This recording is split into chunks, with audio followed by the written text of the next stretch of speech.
I'm here with Jonathon Shafi, a longtime campaigner, an activist based in Scotland, and journalist as well, who writes on domestic political affairs and also international issues as well. So thanks very much for joining me, Jonathon. No problem.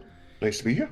So early last week, Pakistan and Saudi Arabia announced that they'd signed a mutual defense pact that included extension of Pakistani nuclear weapons to Saudi Arabia. Despite both Saudi Arabia and Pakistan being close US allies, the pact was reportedly signed without consultation with Washington. This comes after last month's bombing by Israel of Doha and Qatar, another close US ally, which in fact hosts many thousands of US troops. The details in the script itself of the agreement is secret, but I was wondering, Jonathon, if you could expand on the geopolitical significance of this new defense agreement between the Saudis and Pakistan and what it says about the current state of US influence in the region. Okay, so trying to unravel the precise nature of what's happening in the Middle East is notoriously difficult, and therefore I start with a kind of broader framework about the function of American power today. And if you look at the process which has been kind of sped up and accelerated since Trump took to the White House, my argument is that American power is in a period of transition, that we're moving away from a world in which the United States is the single, undisputed, unipolar hegemon, and that the United States is now undergoing a period of retrenchment and of transition. And you can see this in multiple ways. One way that you can see it, and you saw this early on in the Trump White House, was the ending of USAID. Now, what USAID is not simply something which is about dispersing aid and so on and so forth. It's a very carefully crafted, over a period of decades, network of American soft power around the world. And that's been ripped up from its roots. That's not something you just turn funding taps on again. And that's a kind of one of many elements which, when you combine, suggests the kind of framework that I'm putting forward, that we're seeing now the emergence of a multipolar order. And what that means is that in the global system, there are spheres of influence, regional spheres of influence, being arranged as part of this process. And in the Middle East, that I think looks like the Gulf states, which are autocratic capitalist states with their own self-interests, are seeking to establish hegemony, regional dominance across the Middle East. So this defence pact between Saudi Arabia and Pakistan, it seems to me, is part of that overarching process. And as you say, it has been conducted in a way which has been outside to some extent of the US orbit. Now, the extent to which that is the case is debatable, but I think it does augur more towards direction of travel, which suggests increasing Gulf independence. And there's lots of ways that we can look at that, but the Saudi-Pakistan deal is a kind of example of that kind of process taking place as we speak. Yeah, just in response to that, I have seen some commentary saying that, in fact, this Saudi-Pakistan deal, even though it seems to have been signed without consultation with Washington, doesn't necessarily clash with US interests in the region as such. There's not enough detail to show that that is the case. But what I would say is that clearly, in an environment in which Israel feels licensed, in fact has probably been licensed by the US, to attack neighbouring Arab countries such as Qatar, which is an extremely close US ally, what this pact actually does is it does open a potential nuclear frontier, or it expands it, rather.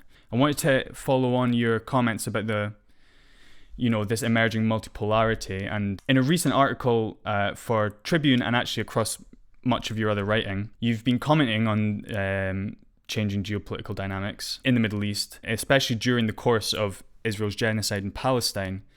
And if I understand correctly, and let me know if I'm strawmanning your argument in any way, but part of your argument's been that in this emerging multipolar global order with multiple superpowers and multiple spheres of influence rather than just the one, the US requires stability in the Middle East, and Israel's proven to be a liability in this regard.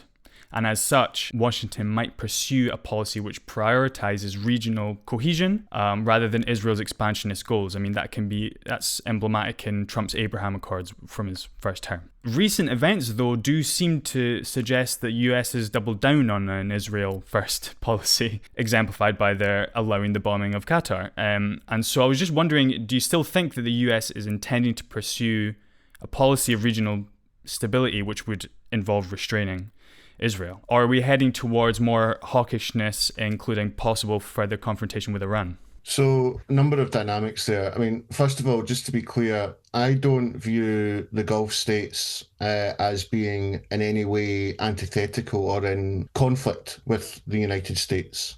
What we're looking at here is a change of orientation, I think, in American power in the Middle East, which wants to prioritize economic and financial collaboration. If you look at the scale of the deals that are being made between, for example, the Saudis and others with the United States, then these are astronomical.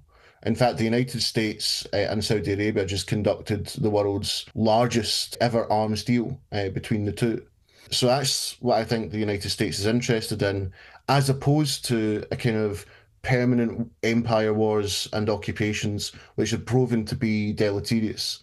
Iraq, Afghanistan, Libya, so on. And therefore, the question of Israel's utility changes. Okay, it doesn't completely disappear, but it changes. So rather than looking for a kind of military outpost in the Middle East, which can extend via Israel America's imperial interest and the West's imperial interest, when you're looking at a situation in which stability is preferred in order to achieve financial collaboration and so on, then there is a conflict which starts to emerge. And actually, I think that conflict is personified in Netanyahu, because Netanyahu is a kind of metaphor for a particular era in these kind of calculations of Israeli expansionism, of belligerence, of attacking not only the Palestinians, not only in southern Lebanon, but as you say, Qatar. Now, the attack on Doha, I think, has to be understood in context, because the outcome of that attack, this is debatable, but one of the outcomes of that attack, I think, has been to galvanize Arab states, to galvanize Gulf states, and in fact the wider Muslim world. And you saw that at the Doha summit.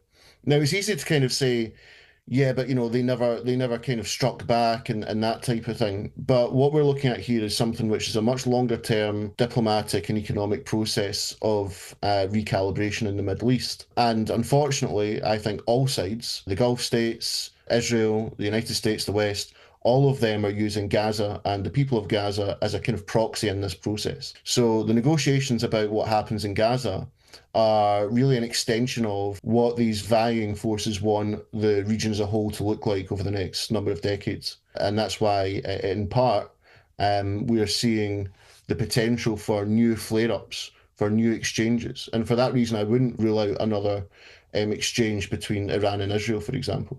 Yeah, I mean, one of the recent developments that's kind of taken place since we agreed to have this meeting was, I'm not sure if you follow any kind of open source intelligence accounts on Twitter, but they're all going haywire about this massive US Air Force mobilization, firstly from the US to Europe, and now it seems onwards to the Middle East, and many are commenting that this was the same kind of mobilization that occurred just in advance of Israel's attacks on Iran. But in terms of the vision for the future of that region, there was such a vision provided and promoted by the first Trump administration, which was, as I mentioned before, the Abraham Accords. This, from what I understand, was in effect an attempt to normalize relations between Israel and the neighboring Arab states. And 2 out of 6 so far of the Gulf Cooperation Council states have signed. That's the UAE and Bahrain. What's the status of the Abraham Accords as far as you see it now? Is this something that the Trump administration is still planning to pursue? Or are they more or less dead in the water due to, Israel's genocide and bombing of 6 neighboring countries this year alone? So when it comes to questions of normalization, it might be interesting to actually start with a country like Iran, because if you kind of track the relationship between Iran and other Gulf and Arab states, then what you're seeing is a kind of accelerating process between those states in Iran towards normalization and towards a much more deeply felt forms of integration. Most of these regimes are interested really only in one thing, which is regime survival. And when it comes to kind of big economic blocks around Saudi Arabia and so on, then it's about finance. It's about the accumulation of power through capital. And in that sense, we have to look at the Middle East and understand that these states are not simply just proxies for American power. They do have their own interests, but how they pursue their own interests is obviously constrained by what has been the constant and permanent threat of war and instability in the region. So if you look at the Saudi leadership, for example, their mantra is that they want the Middle East to be the new Europe, by which they mean something which is seen as being stable and prosperous, but they see stability and prosperity as being tightly linked. So that means they want to see the end of Hezbollah, they want to see the end of Hamas, what has been referred to as the resistance axis. They want to see the end of all of that. But in my opinion, they also want to see an end to Israeli expansionism. They also want to see an end to Israeli policy, which tends towards creating more and more of these kind of militant organizations. So that's their view, that they want to achieve that kind of stability. But I think that, and I reference this in the article, I think that because of the way Israel has conducted itself, Israel has been carrying out this genocide, which the whole world can see. Israel's position in the region, at the level of diplomacy, at the level of soft power, and so on and so forth, has been steadily eroded over time. And I think that it will be a big test of the Arab states, a big diplomatic test in terms of how they can bring this towards some kind of conclusion that results in something like a fully integrated Palestinian state, for example. Now, it's interesting if you look at the so-called Trump plan, which is a terrible plan. It's not a peace plan in any way. But what the joint Arab statement said on that, they interpreted it as a pathway towards an integrated Palestinian state that would link the West Bank and Gaza, and that's completely sort of unacceptable to the Israeli cabinet. The Israeli cabinet won't even hear this 20-point plan. By the way, you don't hear that much on the Western press, right? So the process of normalization, I think, is going to be kind of contoured by all of these kind of events. But I do think that there will be an eventual normalization between, or attempt at normalization between the Gulf and Israel. But there will have to be certain trade-offs for that to happen. One might be a Palestinian state. One might be the Gulf takes big chunks of ownership of Israel, and in that way attempts to flex political power through that economic ownership, for example. In other words, are we saying, and this is an open question, but are we seeing a kind of switch in dependency? Are we seeing Israel switch from being a dependency of the United States to being a dependency of some of these Gulf and Arab states? Because there are only so many ways for Israel to go here. And I'm still convinced that the Americans are going in a different direction in terms of the region, and cannot afford any more decades of sort of war, occupation, which have cost them dearly, and which have played a big role, by the way, in the kind of emergence of multipolarity. I'll just end by saying that on this matter, I don't want multipolarity, when I speak about it, to be confused as being some kind of democratic rebellion against the West. Multipolarity is a kind of top-down, corporate and state-led process. This is not about liberation. This is not about emancipation or anything like that. And that's why the Gulf states have been so inactive around doing anything concrete to stop the genocide against the people of Gaza, for example, because it's seen as being, as I say, a proxy for a wider negotiation and a wider reorientation and recalibration of what the region as a whole looks like going forward.